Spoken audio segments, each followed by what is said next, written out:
Running up the score.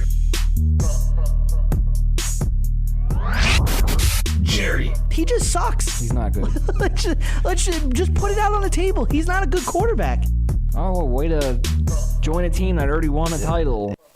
You know, Ben is unique. These guys are unique. They're championship runs. I mean, this one's unique.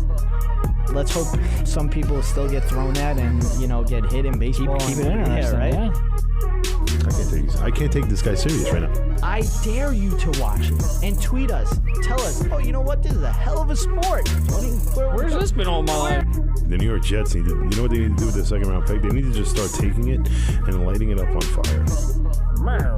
Where's that quarter? Let me look at that one more time.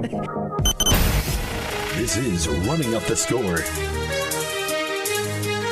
And it starts now.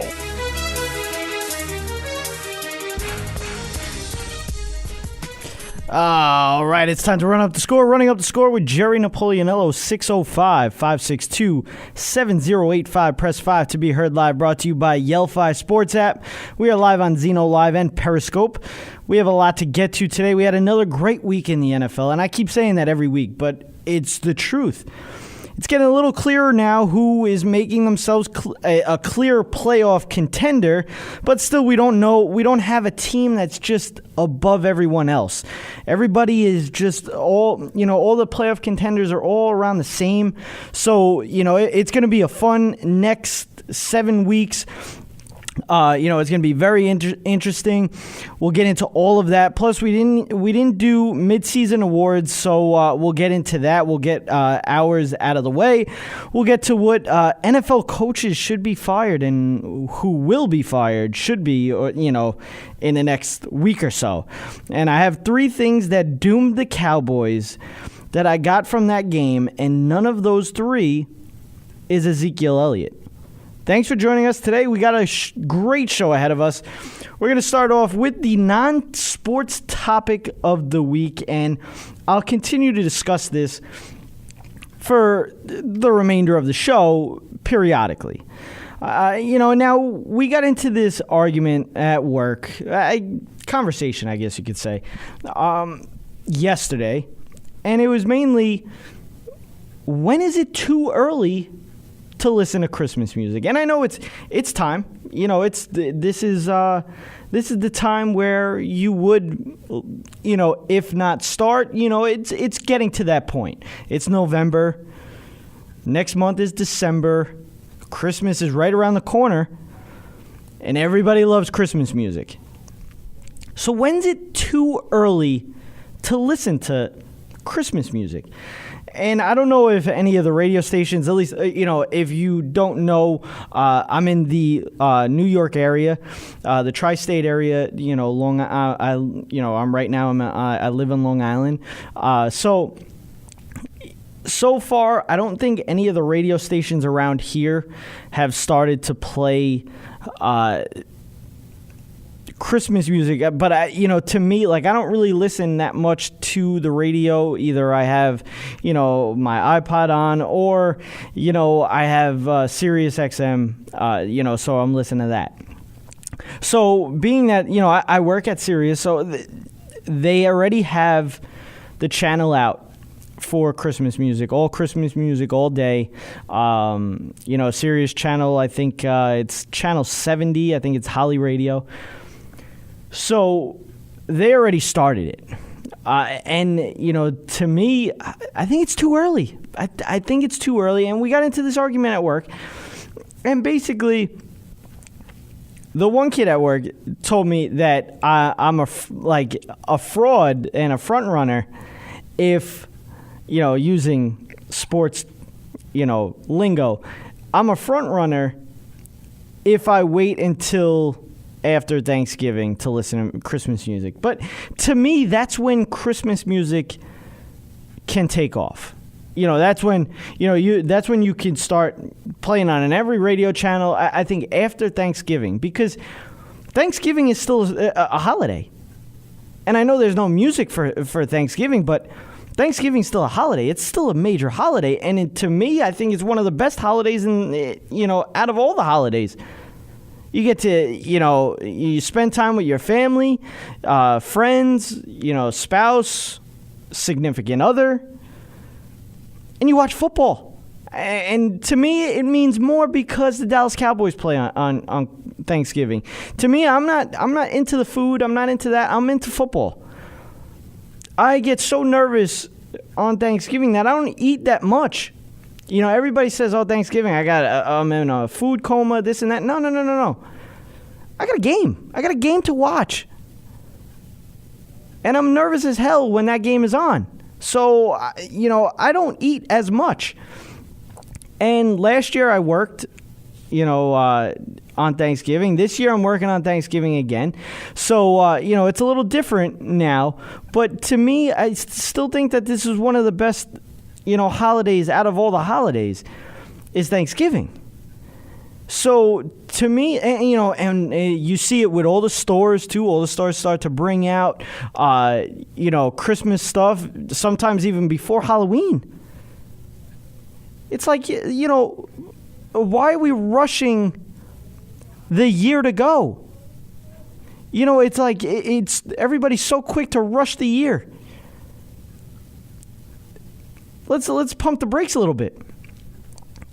So to me, I think Christmas music should be played after Thanksgiving. So I want to hear what everybody else has to say. I want to see, the question is, when is it too early to listen to Christmas music? So to me, I think Christmas music is way too early now. I think it is perfect right after Thanksgiving. You give me after Thanksgiving, I'll listen to Christmas music all the way through Christmas. So we got that out of the way. Now we go into, NFL talk. Before we get into the Week 10 games, there was a lot of NFL coaches that are on the chopping block or have the hot seat, however you want to say it. Number one, I think, is Ben McAdoo. I was going to come onto this show right away saying that he's going to be fired today. That didn't happen. I just got a notification actually right before I got on the air that the Giants have said they're going to wait until the end of the season to evaluate the season. To me, I don't even think you should wait that long. I don't think you should wait that long. This guy, not only is he a bad head coach, he lost control of his locker room. I mean, there's been talks, there was an anonymous player, I think 2 anonymous players that came out saying that, they quit. They basically quit playing because, they didn't want to play for this guy. They gave up this and that. Like, there's 0-8 team. There's an 0-9 team. There was an 0-9 team going into this week before the Giants lost to them. And these teams are fighting for their coaches. They're playing for their coaches. Some may say Hugh Jackson, he's got a tough rep because of the teams that he's coached. You got to kind of give it to him a little bit because, he's a Cleveland Browns coach. He was he was with the Cincinnati Bengals. That's, the Cincinnati Bengals he's another one. Marvin Lewis should have been fired a long time ago.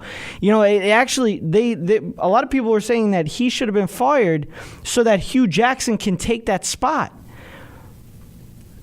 And I think it would have been a good move. But they didn't. They let Hugh Jackson go. He goes to the Cleveland Browns, and they're just a horrendous team. But I don't think it's because of Hugh Jackson. So to me, I don't think he's on the chopping block. I don't think he has a hot seat. Marvin Lewis, hot seat, I think it's been on fire for the last 4 years, maybe even longer than that. But, altogether, Ben McAdoo, I think, is number one. You go on Marvin Lewis, number 2, maybe even 1B, or however you want to say that. There's a bunch of other guys that, are out there that should get fired, but I think those 2 are the main ones that should be fired, that I think should have been fired already. And to be honest with you, if I'm a Giants fan, I'm upset that the Giants are even going to wait until the end of the season. This season's over. They're 1-8. This season's over. Nothing that you're going to do from here to the end of the season with Ben McAdoo is going to be like, oh, you know what? I think I'm going to keep Ben McAdoo. No, he's gone.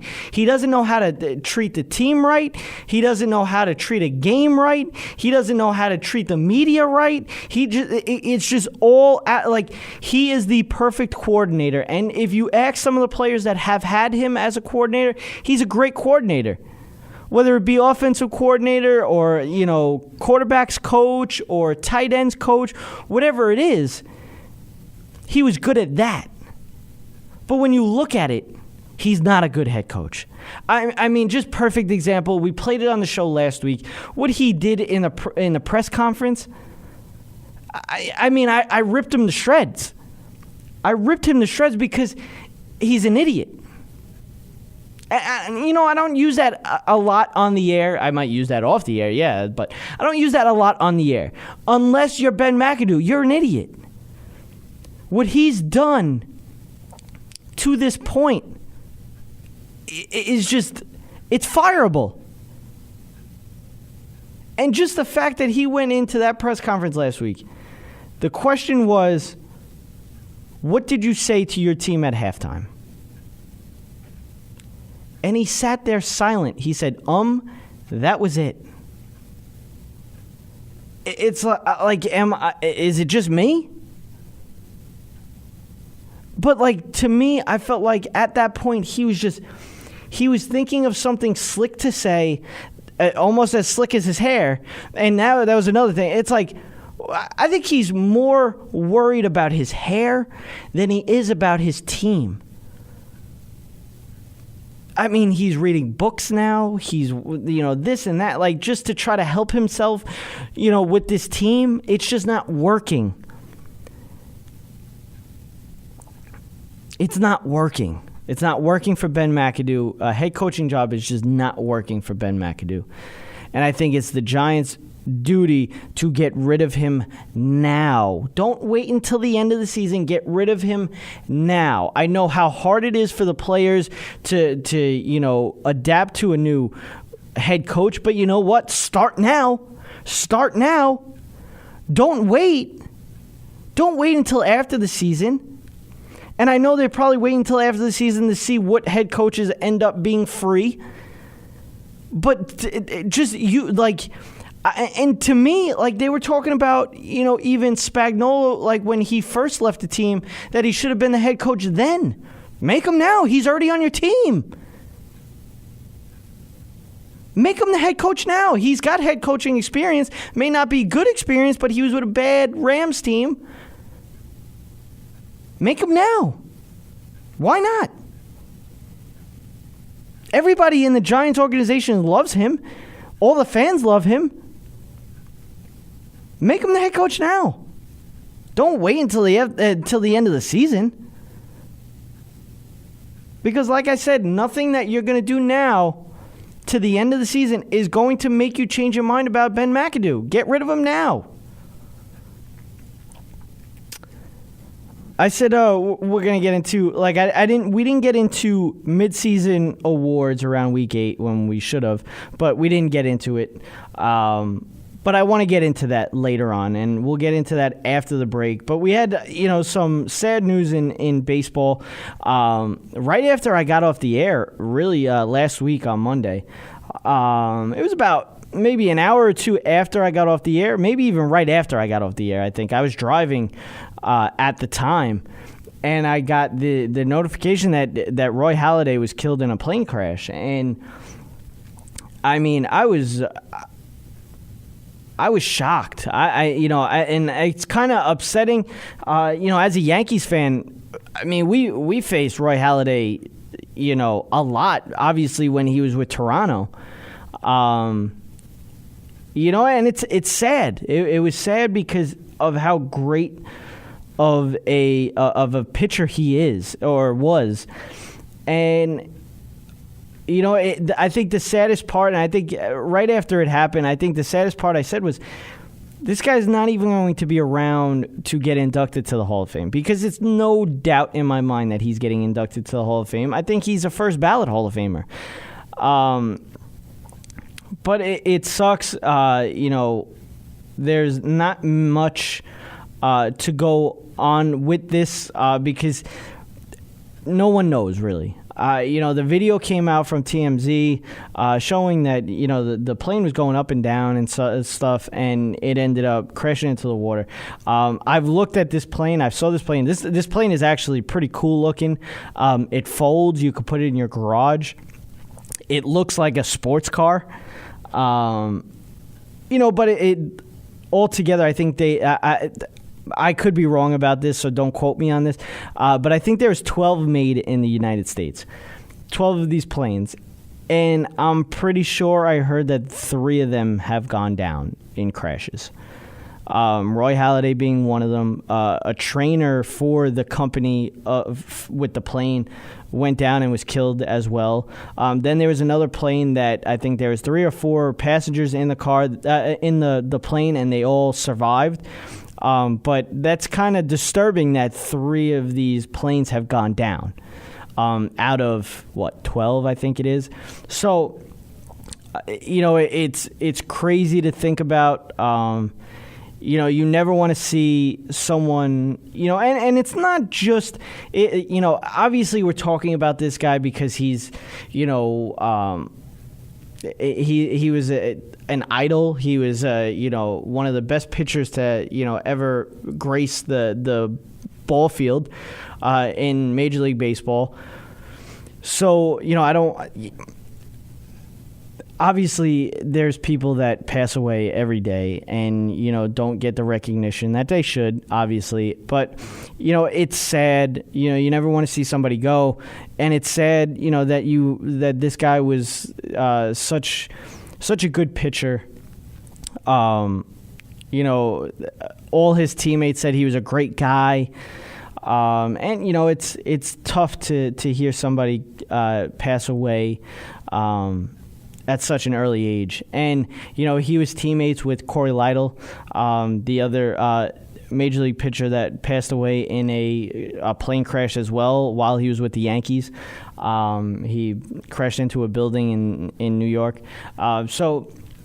It's crazy. It's crazy to see something like this. You never want to see something like this, and it was definitely upsetting. And as a Yankees fan, we saw him a lot when he was with Toronto. He was with the Philadelphia Phillies as well, so the Met fans know and have played him a lot as well.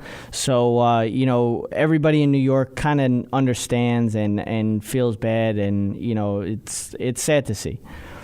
Moving on, Jerry Jones has been in the news a lot lately, and not just because of Ezekiel Elliott, but also because he is trying to stop Goodell's contract extension. And I am all for this, and I don't know what NFL fan wouldn't be for this. Roger Goodell has single-handedly ruined NFL football. I mean, do we not realize that? So why would you want him? And I know a lot of people say that this guy is, a great guy, and he, he's looking out for the betterment of, NFL, but just the things that they've done so far, it's just, let's be serious. Can we stop? I think it's time to move on from Roger Goodell. I think we need a new commissioner. I think we need a new, altogether. I mean, the amount of money that this guy's making, and, I've heard the contract negotiations. He wants a private jet for life. He wants health insurance, this and that, like a whole bunch of things. Like, it's insane. It's insane. The fact that this guy makes that much, that kind of money, is just ridiculous. So, I'm all for it with Jerry Jones here. And obviously it comes at a bad time because, Ezekiel Elliott, his suspension was held up, and he's serving the suspension at least until December 1st. That's when the trial is. So we'll see what happens after the trial, because right now it cannot be overturned until that trial. So December 1st, that is he'll be suspended until then. So, Jerry Jones obviously sees this team as a playoff team, maybe even further than that kind of team. And he's, sitting there right now, and it's tough to watch without Ezekiel Elliott. And I'll discuss how I feel about the Dallas Cowboys when I get back from break. And, obviously, everybody knows that has watched this show, has listened to the show before, has known me. I'm a Dallas Cowboys fan, and I love Ezekiel Elliott, and I'm pissed off about this whole situation. So, my side of it, and I'm not sitting here saying I'm with Jerry Jones on this. I think he's doing right, but I think he's doing right just because of the NFL. I think he's doing right by the NFL. By the NFL fan. Let's be serious. This is more so not Dallas Cowboys versus the NFL here. This is more so the NFL, getting back. I mean, can we be serious? The reason why Ezekiel Elliott is being suspended right now is because of the CBA that all these owners agreed to sign. And Roger Goodell has so much power that he basically can suspend anybody at any time. And you can't do anything about it. You can't. So, like I said, I'm all for Jerry Jones on this side. On this side. So quickly, I'll get into some of the games. We had Thursday Night Football, Seattle and Arizona. Seattle ended up winning this game, but they lost out in the long run. Richard Sherman was lost for the year. He tore his Achilles, so he'll be out for a significant amount of time. And it's hard because they've already been struggling. Seattle, as okay as their record is, I think they're 6-3 now. It's just overall, the team is struggling, and they're beating bad teams, and they're struggling against the good teams, and it's going to be a very interesting Monday night. I think they play each other. Yeah, Atlanta and Seattle Monday night, and it's going to be a good game. But we'll see how Seattle comes out without Richard Sherman, and their offensive line has been problems this year. They ended up trading for Dwayne Brown, which was a big pickup. That was huge, but they're still struggling running the ball. So losing Richard Sherman hurts their defense definitely, because their defense has taken humongous steps back from what they were. New Orleans and Buffalo. I mean, we could really talk about this. Is Saints the best team in the league? Altogether, they've always been a juggernaut offense, and I said this I don't know if it was last week or the week before. They've always been a juggernaut offense. They were always a scary offense. They were always a scary home team. But they struggled on the road. They were, a 500 team on the road, and they couldn't stop a soul. They couldn't stop a nosebleed. Now they're stopping that nosebleed, and they're stopping it pretty well. Marshawn Lattimore made a huge impact on this defense. And I think it's in the conversation that they are the best team in the NFL after losing their first two games. Green Bay wins 23-16 with Brett Hundley under the center. Cleveland moves to 0-9. Detroit wins that one 38-24. Pittsburgh had some trouble with Indianapolis, winning 20-17 on a last-second field goal. The Chargers and the Jacksonville Jaguars 20-17. Jacksonville in a crazy ending to that game. Tampa Bay, Ryan Fitzpatrick beats his old team 15-10, beating the Jets. Cincinnati against Tennessee. Tennessee wins at 24-20 on a last-second touchdown by DeMarco Murray. But the other thing about this is Vontaze Burfict, and I'll talk more about this after the break. But he gets in trouble again. He gets ejected from this game, and it's just a constant thing with this guy. Minnesota beats Washington 38-30. The Rams beat Houston 33-7. Atlanta beats Dallas 27-7. I'll discuss the Cowboys when I get back from the break. 49ers beat the Giants for their first win, 31-21. And New England beats Denver 41-16 in Sunday Night Football. Hey, doesn't it get annoying when you're watching sports? Let's say you want to send a text to your friend or tweet something out about the game. Or check your fantasy team, or hey, how about you want to go to the game, or even set up a tailgate party and you have to go to all these different apps, websites, etc. to do all of that. What if you could just go to one place for all of this? Well, I'm here to tell you there is a place like that, and it's Yelphi Sports app. You can get detailed, real-time scores, stats, news, rumors, fantasy news, team and player comparisons, built-in social network feature, which is integrated with Twitter and Facebook. Create private one-to-one or group chat with your friends. Buy and sell tickets, host a tailgate party, or even a pickup game. One sports app for all your sports information. Make sure you go to the iTunes App Store and download Yelphi Sports app. Yelphi, the only sports app that you need. All Noise Radio. Powered by the Connecticut School of Broadcasting. All Noise Radio is an internet radio station that's fully produced by graduates of the Connecticut School of Broadcasting. From modern rock to old school hip hop, country to classical, news, talk, sports, and more. It's the noise you can't ignore. Log on to allnoiseradio.com. Fire up the station. Find out more about your favorite jocks. Get the latest CSB news and more. Plus, you can take All Noise Radio with you on the go for free. Just download the Live 365 app to your iPhone, iPod Touch, or BlackBerry and search All Noise Radio. Check out tomorrow's broadcasters today at allnoiseradio.com. Powered by the Connecticut School of Broadcasting. Hey, this is Jerry Napoleonello, host of Running Up the Score. We are live once every week at 7 p.m. Eastern, where we hit on all the top headlines in the world of sports.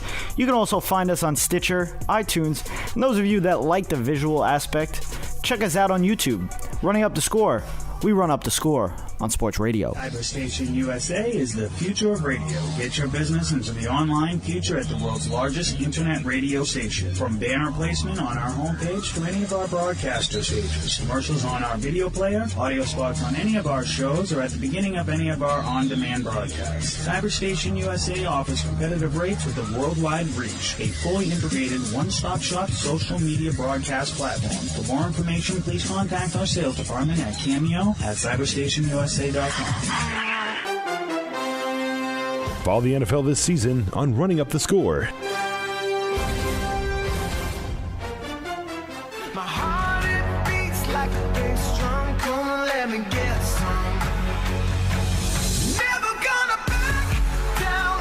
Never gonna break one bend. Now, tonight there's gonna be a showdown. Tonight there's gonna be war. This is what we came for. Now back to Running Up the Score. Here's Jerry.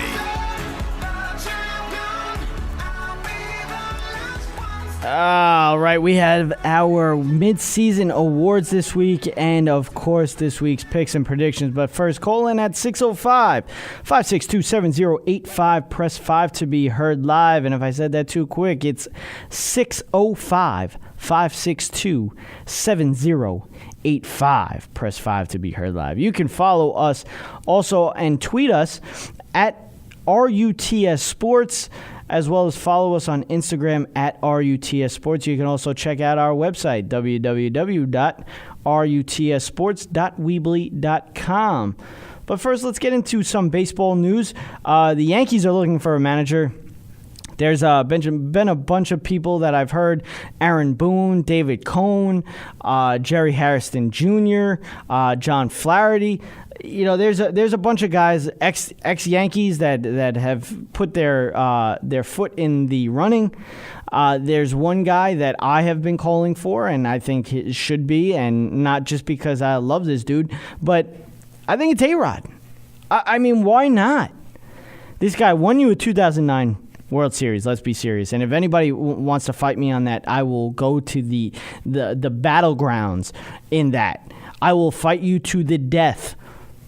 Alex Rodriguez was the reason for the 2009 World Series.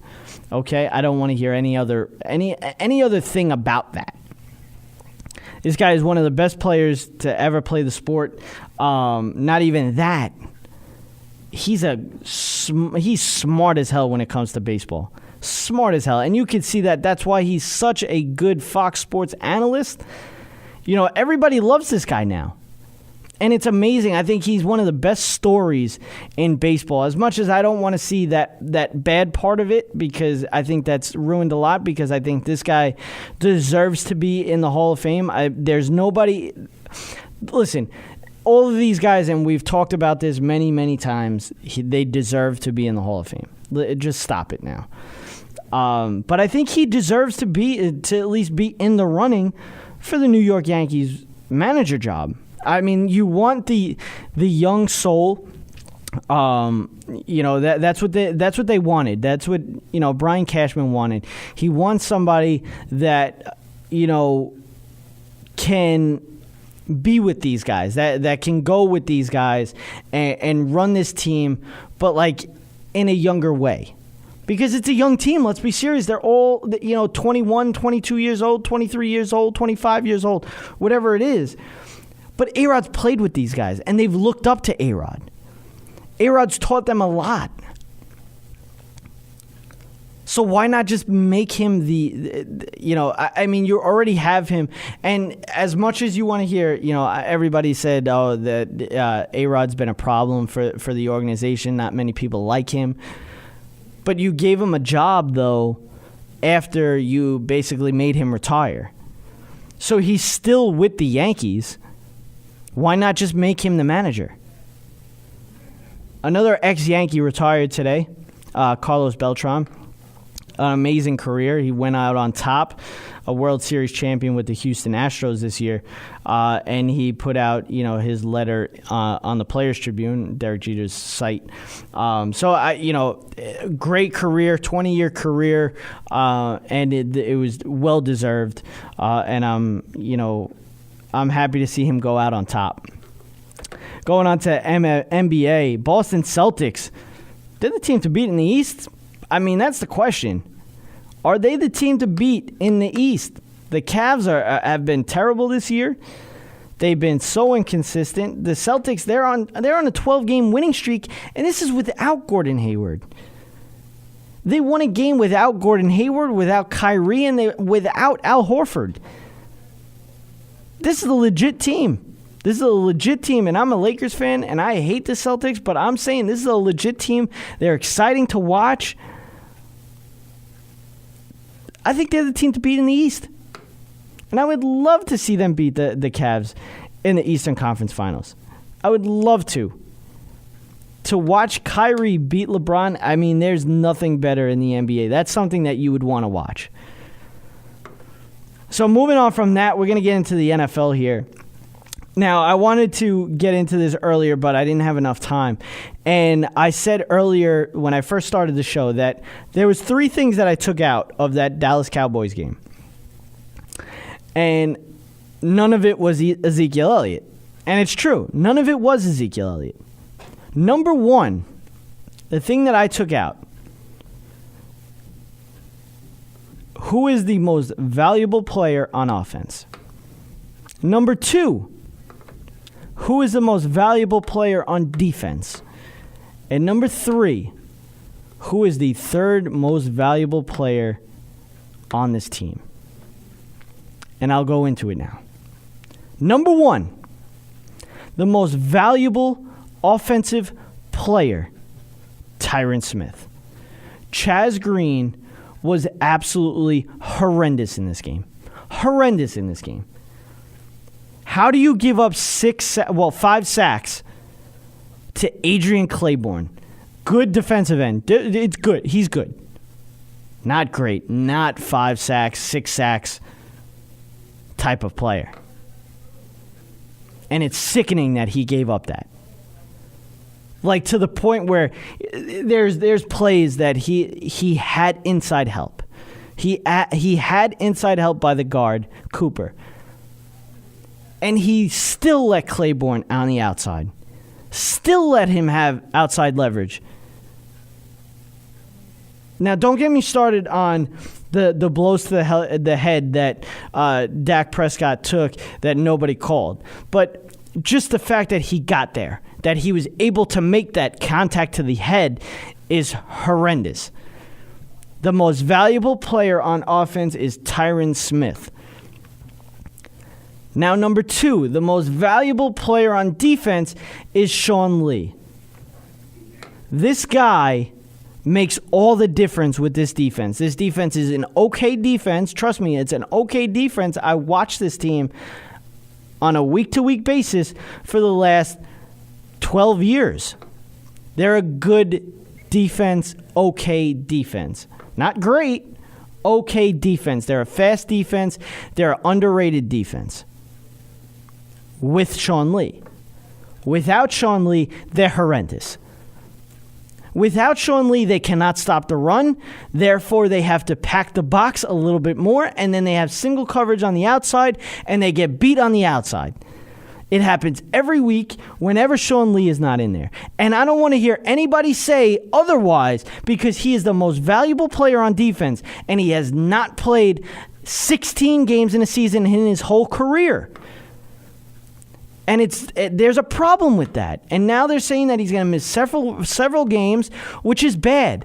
Jalen Smith is, he's still working off this guy is coming from an injury that people thought that he wasn't even going to make it back from. The fact that he made it back from that is remarkable. So we have to give him a little slack with his play. He's fast. He's smart. But he's not as smart as Sean Lee. He's not as fast as Sean Lee. He doesn't know where to be in certain plays. Anthony Hitchens is out of position because Sean Lee is out now. So he's out of position. I mean, there was plays where Jalen Smith and Anthony Hitchens hit into each other, gave up a 25-yard run. There's a problem. There's a problem when Sean Lee is not on the field on defense. Number 3.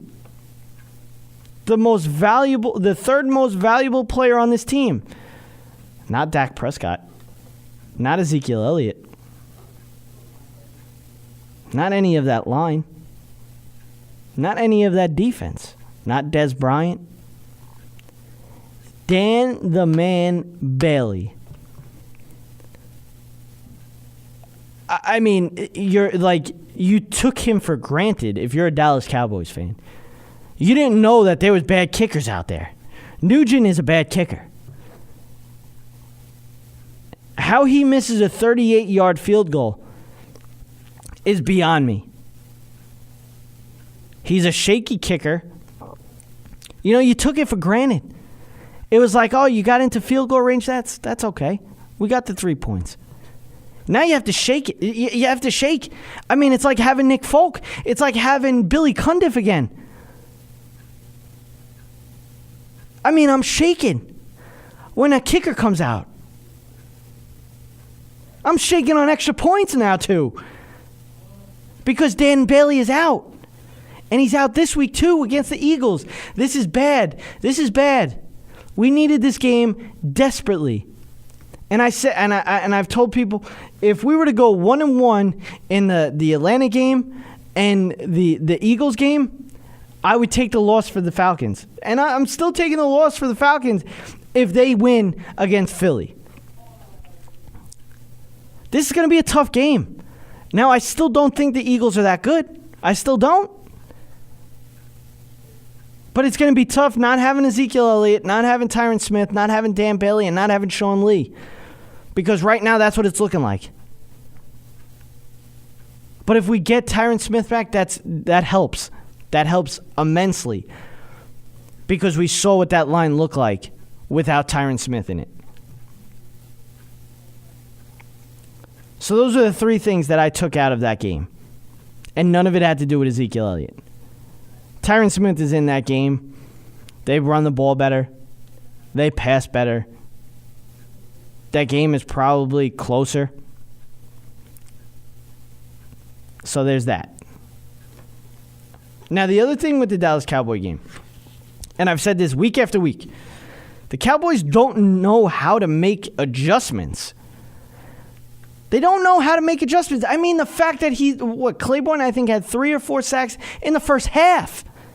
How do you go into the halftime and say, Chaz Green doesn't need help? He doesn't need help. He doesn't need a chip here and there. No. He's got this. Oh, 6 sacks later. There is no reason why Jason Witten should have been lined up on that side. There's no reason why there should have been a running back chipping whoever was on that side. They literally let Chaz Green say, you know what? You're struggling over there. Figure it out. And it didn't work. It didn't work all the way to the last play. Dak Prescott gets strip sacked by Claiborne for his 6th sack of the game. He gets a $750,000 payday because of it. I think half of that should go to Chaz Green. It's a problem. They do not know how to make adjustments, and I don't understand it. I don't understand it. How do you not give him help is beyond me. How do you not, do a few draw plays? How do you not do quick passes? He's got barely any time in the pocket. Slants, please. Slants. It works every single time you throw a slant to Dez Bryant. He gets 10 yards every time. It drives me nuts. And this is not the game to blame Dak. This is not the game to say, oh, you know what, Dak Prescott cannot do it without Ezekiel Elliott. This is not the game to say that. Because I just gave you the reasons why to say that. To basically say they lost this game. Tyron Smith being out, Sean Lee leaving after the first quarter or second quarter, whatever it was, and Dan Bailey being out. There is no trust in Mike Nugent. I'm sorry. There's no trust in him at all. And right now there's no trust in Chaz Green. And then Bell comes in and gives up a sack to Claiborne again. So it's like, we need Tyron Smith back. We need him back. You take him for granted. You take Zach Martin for granted. You take Travis Frederick for granted. You take Dan Bailey for granted. And people took Tony Romo for granted. And that's the problem with the Dallas Cowboys fans for the last 20 years. You take things for granted. I'm a Dallas Cowboys fan. So I'm not, it's not like I'm, so there's, that's that with the Dallas Cowboy game. I'll get out of my Cowboy rant here. So now let's get into the midseason awards quick. My MVP. You know what? We'll start with the MVP last. We'll go with the MVP last. We'll start with the rookies. Offensive Rookie of the Year for the NFC, I have Alvin Kamara. The running back for the Saints, I think he has turned that offense and that running game around in New Orleans. I think it's huge what he's done for that offense, and they're rolling right now. AFC, I think, is automatic. Kareem Hunt. If Deshaun Watson did not get hurt, he definitely would have been my Offensive Rookie of the Year. Defensive Rookie of the Year is in the NFC is Marshawn Lattimore, another New Orleans Saints, because he turned the defense around on that team. I mean, he's locking up people left and right. This guy is the reason why that defense is so much better. And the AFC is TJ Watt, because, I mean, this guy is just all over the place for the Pittsburgh Steelers. This is the guy that I wanted, not Taco Charlton. I wanted TJ Watt, but everybody's like, you only like him because it's JJ Watt's brother. No. First of all, he could be better than JJ Watt. Second of all, I think he's a really, really good linebacker, pass rusher, period. Taco Charlton's not. Comeback Player of the Year. I'm going with Jared Goff. Everybody basically wrote him off and basically said this guy is terrible. He doesn't know where the sun rises and sets. He doesn't know how to throw a football. He is the comeback player of the year. What he's doing with that Rams team, 7-2. I mean, he had like 300-plus yards yesterday. He is something special for the Rams, and, you know, obviously we all see that Jeff Fisher had his thumbprint on, you know, that team last year. Defensive Player of the Year. In the NFC, I have DeMarcus Lawrence. This guy has a sack in every game but Week 10. And he's turned that Cowboys defense into a pass-rushing machine. You know, a lot of people look at the Dallas Cowboys defense a lot different because of DeMarcus Lawrence, David Irving, you know, that whole front seven. In the AFC, I have Calais Campbell. I don't know what the Arizona Cardinals were thinking about. Breaking news right now, Yankees' Aaron Judge was named unanimously the AL Rookie of the Year. But back to this. AFC, Calais Campbell. I don't know what the Arizona Cardinals were thinking about. I don't know when they got rid of him. But he has made this defense an even better defense when it comes to the Jacksonville Jaguars. The Offensive Player of the Year, I have Carson Wentz in the NFC, and in the AFC, I have Alex Smith. The Coach of the Year, I think, is by far Sean McVay with the LA Rams. What he did, what this team was before he got here, it's amazing. I mean, if you haven't watched Hard Knocks when the Rams were there, you should go ahead and do that. And if you have Amazon Prime, I would say go to Amazon Video and watch All or Nothing with the St. Louis Rams and becoming the LA Rams. Watch that. Just watch that. And you'll see the difference in this team. There's not much of a difference in personnel. But it is in coaching. And MVP, you just got to go with him. MVP is Tom Brady. 40-year-old Tom Brady. It's got to be. So I'm going with Tom Brady. So that's what I had to say for the midseason awards. I hope you all agreed. If not, I want to hear what you have to say. You know, send me a tweet. Send me what you think. Comment on the YouTube video. Comment on Periscope. Call in 605-562-7085.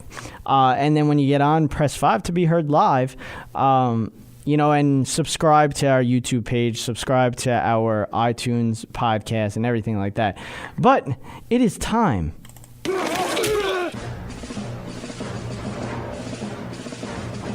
It's time for Running Up the Score picks and predictions for Week 11. All right. Thursday Night Football.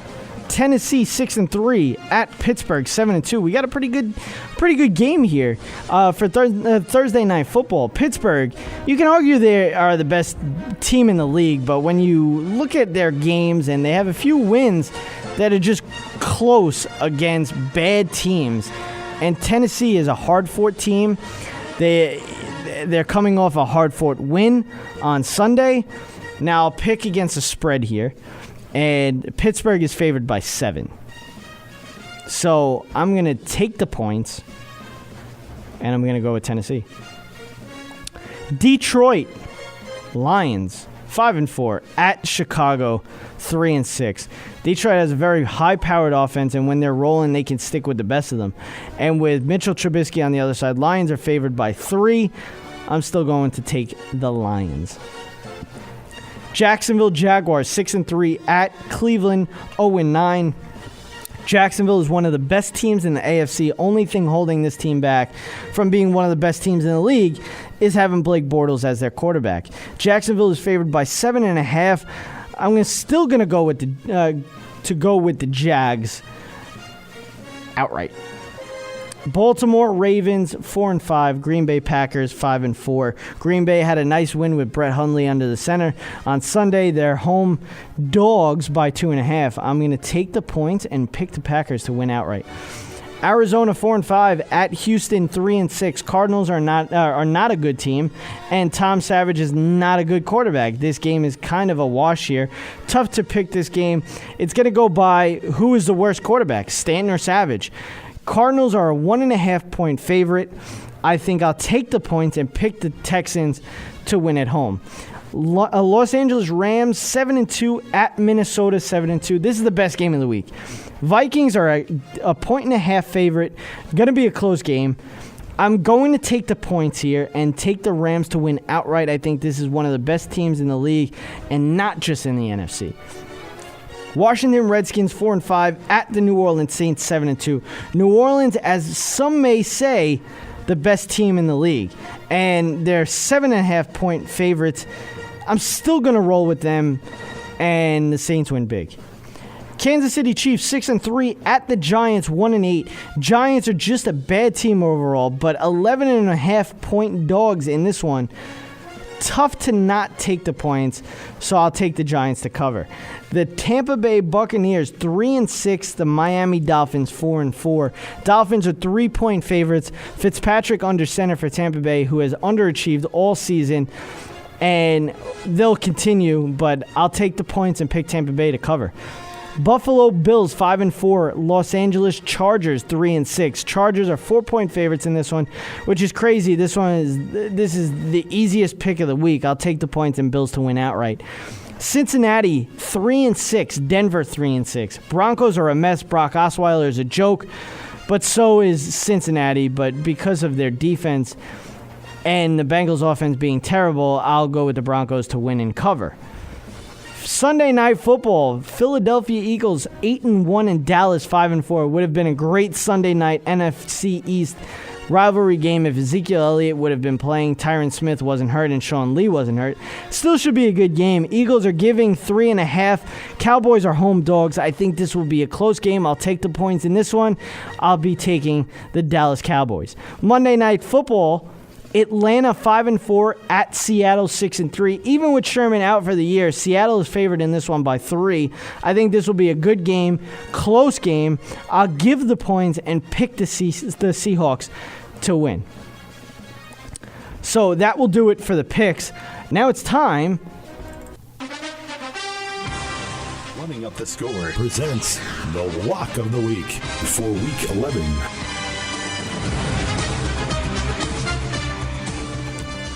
So the lock of the week, I think I'm going to go with my easiest pick of the week when it comes to points. It's the Buffalo Bills. I think the Buffalo Bills will run all over the Chargers defense.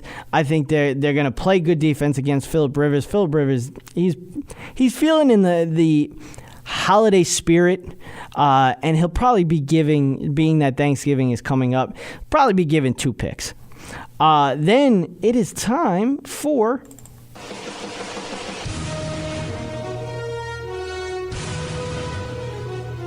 It's time for Jerry and Kevin's Upset of the Week for Week 11. Well, it's not Jerry and Kevin's because it's only Jerry because I'm the only one here. So, my upset of the week, it's going to surprise you. It's going to surprise you a lot.